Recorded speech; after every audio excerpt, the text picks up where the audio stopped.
Now at 10, the cost of safety. We're taking an in-depth look at budget battles in local fire districts to find out why so many of these conflicts have erupted this year and if there could be more on the horizon. And we comb through years of financial data comparing Rhode Island's fire safety spending to the rest of the country. Let's get right to Steve Nielsen with what he's found only on Eyewitness News.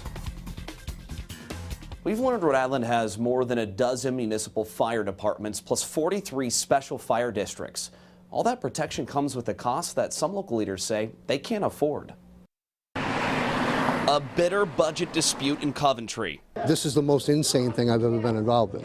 A controversial schedule change in North Kingstown. We get called for everything these days. And a hotly debated move to use on-call firefighters in Woonsocket. People's lives are in danger. Minutes count. We went looking for a common thread and learned fighting fires doesn't come cheap in the Ocean State. Back in 2000, Rhode Islanders paid the highest rate in the country for fire safety, according to an independent study by the Public Expenditure Council. In 2010, we were second highest, behind only Colorado. Massachusetts ranked 12th and Connecticut 14th in the same study.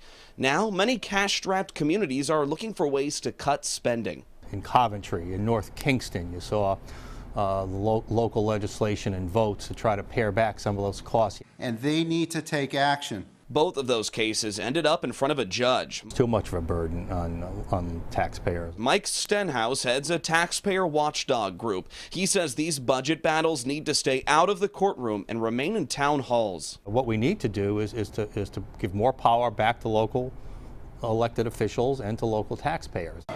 But firefighter unions tell us they're opposing spending cuts because communities could be sacrificing safety to balance the books. They should understand that what they're spending for, they're not only spending for fire protection, they're spending for EMS services, which is something that I think is a very, very important function of our department today. A separate report by the Federal Emergency Management Agency shows many states don't include ambulance services in their fire budgets. Union leaders tell us that makes Rhode Island's costs seem higher than they really are. Oh, I believe we need more firefighters. We have problems that are unique to Rhode Island. We have a very dense population. We have an older housing stock.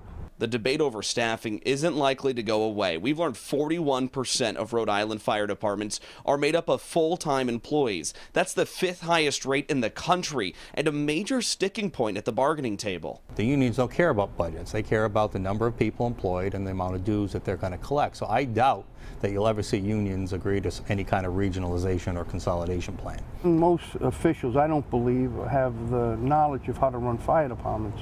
I don't think they have the expertise, one, to make those judgments.